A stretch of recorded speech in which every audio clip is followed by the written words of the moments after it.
Hi, I'm Debra Werner, Space News Silicon Valley correspondent, back with another Leading Women interview. This is a series for Space News, highlighting some of the extraordinary women working in the space sector.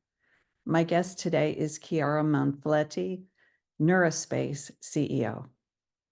Welcome, Chiara. Please tell us a little bit about Neuraspace and your role there.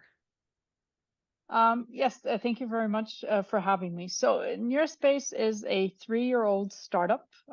We currently have about 30 people, and we currently actually support now more than about 300 satellites. And what we do is we help spacecraft operators in making sure that their operations remain effective and efficient, while also considering space traffic management considerations. So I like to talk about the company as supporting automated operations based on SSA, STM, actionable intelligence.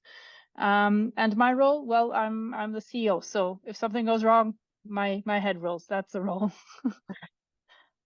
You've had an interesting career trajectory. What prompted you to establish a startup in the space sector after serving as a DLR program manager, advisor to the ESA Director General, and the first president of Portugal Space? So maybe just strictly speaking, one correction. I didn't establish Neuraspace. I was brought on board very, very early on by the founder himself, Nuno Sebastião, who's CEO of another company. And he's chairman of the board, and he's an investor in Neuraspace. But he brought me in very early on to lead the company. But still, the question is, why did I go from very secure, high-paid jobs to a startup, which is a risky business in a sense? And throughout my activities, both at DLR, at ESA, and at Portugal Space, I've always shined with wanting to do stuff quickly, being quite dynamic. And especially when I started working at ESA and then leading the Portuguese Space Agency, it was clear to me that we have to start doing space differently, meaning that we have to have companies that are able to make a profit from a commercial sector, which isn't just institutionally funded via grants, but there's a business that we're growing. And when I was in both of these roles, I also kept on, urging companies to see also government agencies and as an investor, right? So when I was at Portugal Space, I was saying, okay, don't tell me half the story of how you're going to do a phase A study, but tell me the whole story. What is the product that you're developing? And how is the government as an investor going to get a return from this, right? So what's the whole story? What are you going to develop? And see me as an investor. And I really wanted to instill the sense of the trip for space has to evolve. And so going to, on the one hand, going to the commercial sector was a natural next step because I'd explored all the other dimension, if you will. But then going to a startup meant moving to an untarnished, if you will. I know it's a strong word, but an untarnished part of space, right? Because established space companies already have established ways of interacting with agencies, with the institutional sector. And I wanted to do something to contribute to, well, yeah, I guess new space and grow that and grow a new market, grow the new market that is also space domain awareness, SSA, space traffic management. So, yeah. I understand you also are a professor. What do you teach and where? So I teach at the Technical University of Munich in Germany, and I teach. So the professorship is called Space Mobility and Propulsion. So I teach about propulsion systems. I will be teaching soon about also space environment and space domain awareness. I teach about orbital mechanics. I teach about the space environment already. So these are the elements that I teach.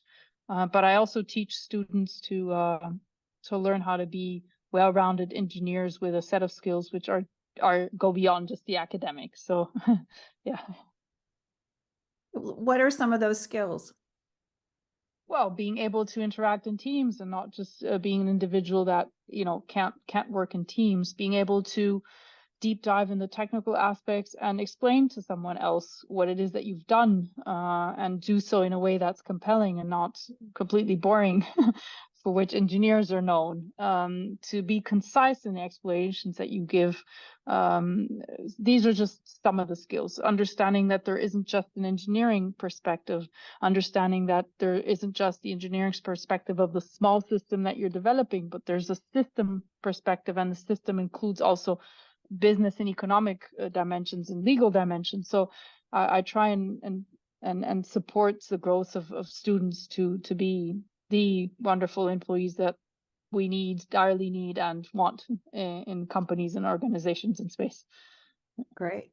So Neuraspace is focused on space situational awareness and space traffic management.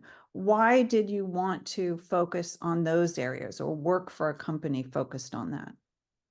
Yeah, so this actually goes back to when I first started in Portugal.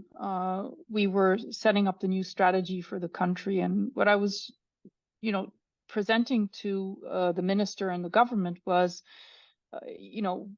there are new markets that are coming up. There aren't any established players. These markets, specifically, I was referring to the general term space safety, which entails SSA, STM, and much more space weather as well.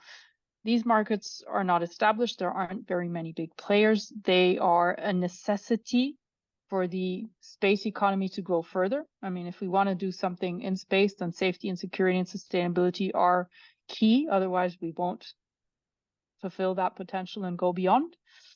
And the idea that even in countries which have less financial viability in terms of supporting companies, you move the world with thoughts first, and then money comes in.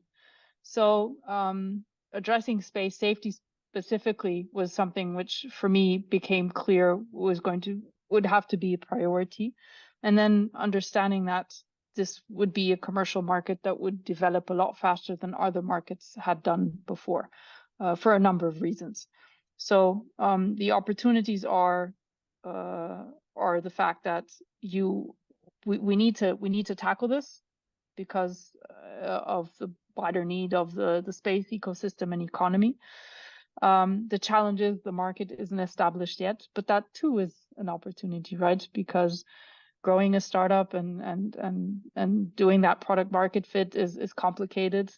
Growing a team, nurturing that team, and the team nurturing itself and becoming experts is a challenge. Not having a market around you is something that people will always ask, even VCs and other players will ask. But then you get to shape that market as you grow. So that early mover disadvantage that some people see as a disadvantage or seen by others as an advantage, and I certainly see it also as an advantage. Are artificial intelligence and machine learning important to your business and to the space safety question overall? Yeah, I believe they certainly are for a number of reasons, really. So the wider vision, I think, is that in space, if we want to unleash the full potential of space, we will have to address sustainability on one hand, but autonomy on the other hand as well. And a key enabler for autonomy certainly are AI and machine learning. And Neuraspace has both already features of its product which rely on AI. So it's very much an AI-driven product that we have. AI isn't just a buzzword for us to get attention. But as I said, on the other hand, we have a long roadmap of other things that we want to do because we see the potential, with all of the difficulties associated, of course, that there are with this new field, but that there's a lot of potential with AI and machine learning. So I don't know, should I give you a couple of examples, Yeah, Debra, I'd love of that. what we're doing? So we're working on a couple of things which I mentioned quite frequently. One is called taxonomy of resident space objects.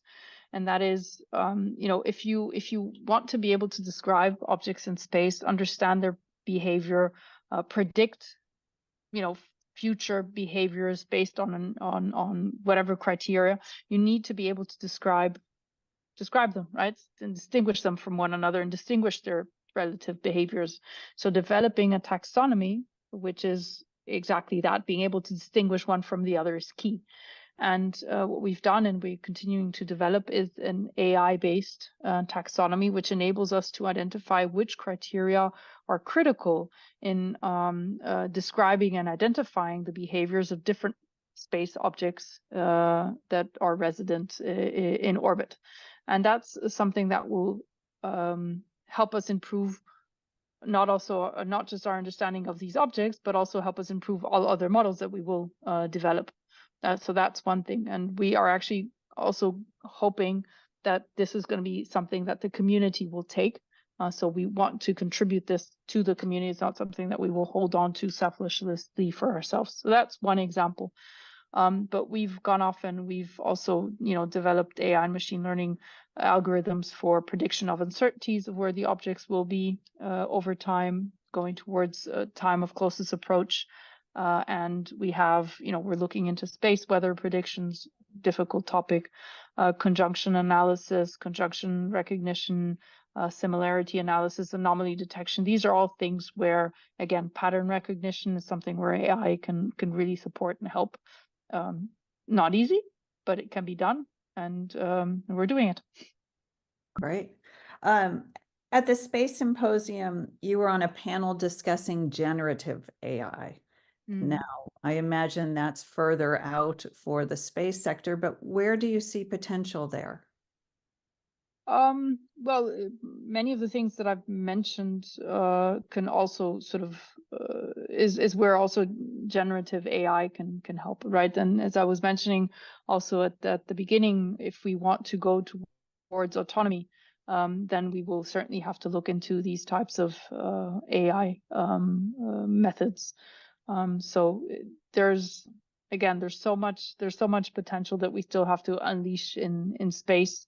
And autonomy is key, and AI will help us get to autonomy, and generative AI is part of that for sure. Beyond space safety, do you see other important applications for AI in the space sector?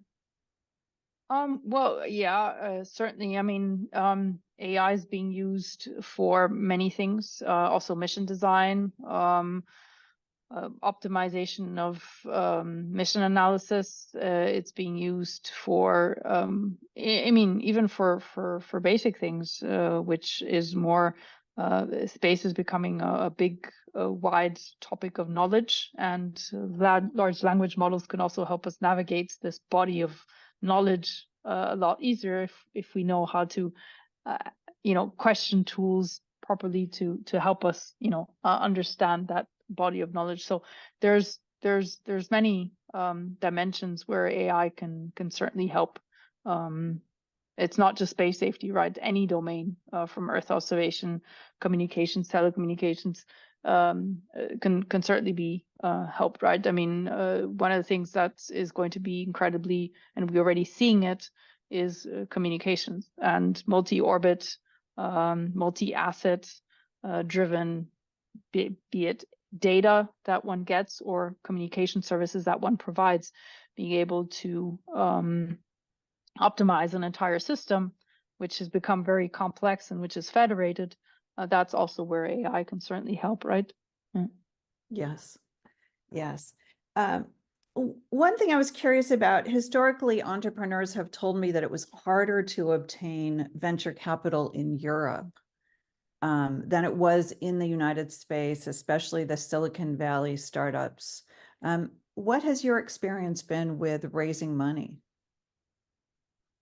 So I have to say Neuraspace is a bit of a different kind of startup, in the sense that we do have a diverse team with some more established and known players already. So when you first raise funds, it's all about the team. I think we had a very good and mature team, and therefore I think it may have been easier for us. Nuno being an established person who's already brought a company to becoming a unicorn. His company is called Fitsai, and it does fraud detection for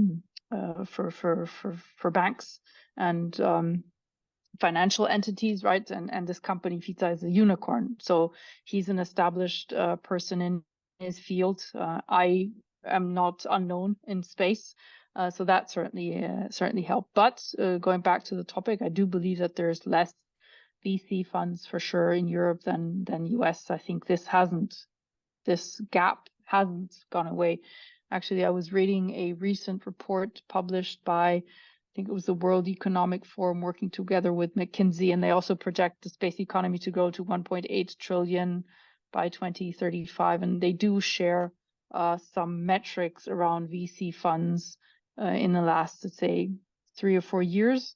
And we do see that most VC funds have gone to a handful of companies, and these companies are in US. So I think that answers the question. Yes. Yes. Having said that, Deborah, I do believe that VCs are becoming very well also aware of the topic that we're dealing with, and I think it's clear to many of them that we're working on a technology and methodologies that are going to be important for the entire ecosystem. So when they approach me, they share this understanding and that we have as well, which makes at least the first approach very, very simple in that sense, and we're very, very quickly on the same page in that sense. Yes, on the importance of space safety and how it Yes, yes, underpins everything else. Recruiting and retaining talent is also something that people talk to me about all the time. How has that been for Neuraspace? Well, I have to say the Neuraspace team, we call ourselves Neuronauts. It's a wonderful team. They're amazing, each and every one of them. They all bring sort of different perspectives. As I said, we're a diverse team. I can't say that hiring's been difficult in the sense that obviously the more the company's known, the easier it is to have vacancies which have lots of respondents reply to them. But you need the right combination of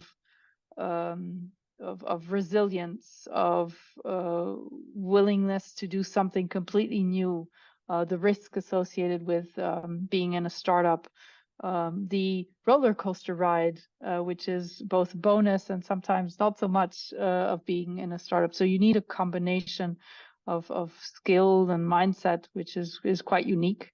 That makes it, I think, slightly more, let's say, challenging. But at the same time, it's always wonderful to discover people that even may have not known that they have this wish to do and go and capture something new, right? I see in interviews when I explain to them the vision and what we're trying to do, you can see the twinkle in the eyes. It's yeah, it's amazing. So what is that vision that you explain to them? Well, it's about having a sustainable circular economy in space where spacecraft are fully autonomous, where the human isn't in the loop if it doesn't have to be, of us producing elements in space and manufacturing in space, assembling in space, harvesting resources. So basically the extension of space as if it were the fourth dimension of transport and everything else, right? It's just the extension of Earth. And yeah, it fascinates people for sure. Yes. Do you have advice for people entering the field? We have this stereotype of white male engineers. Do you have advice for people coming in that don't fit that stereotype? Just do it. Go for it. Yeah. That would be just my advice. If you if these people find space field and these topics very interesting, there's not much that can stand in their way. I always say if there's a will, there's a way, for sure. Great. You've covered my questions. Was there anything else you wanted to say? Well, Deborah, I think generally a message that I always like to pass is that when we talk about space safety and sustainability, and I think I've probably mentioned this to you before, as we sometimes talk, there's an environmental dimension to all of this, but there's certainly an economic dimension as well, which is sometimes not emphasized enough. And when we read economic reports, and I know it's hard on sort of estimating the impact of space activities themselves, of debris or additional action. But there is a tremendously important economic dimension to what it is that the field has to offer. And I think it would be extremely important that we never forget this and that we push for a better understanding of what this means. I think space is still very much seen sometimes as a bubble. And there isn't that interconnection between, let's say, all sectors in space quite yet. It's getting better and better. But I do wish that we manage to, let's say, break this bubble a bit, bring space to be so much more interconnected with all other sectors and understand the economic dimension associated with that. And then, as I said, with space safety and sustainability, and for all entities sort of to work together to push for space safety and sustainability, even though we know that putting in place regulatory aspects could be quite difficult. So those are always words that I like to spread out to the world if I can. So thanks. Yes, well, thank you for your time. It's a pleasure talking to you as always. Thank you, Deborah. Thanks to you.